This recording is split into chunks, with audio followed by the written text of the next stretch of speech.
สีวันนี้เป็นวันดีอันประเสริฐถือว่าเลิศเป็นมงคลปุ่นแต่งดี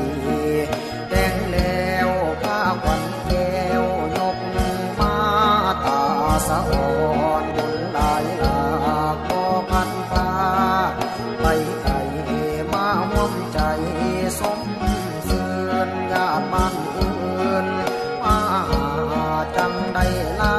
บิดามารดาออกบวชหวังไปสวดบำเพ็ญศีลดังพระอินทร์ถวายบาตรมาลาโยสีวัน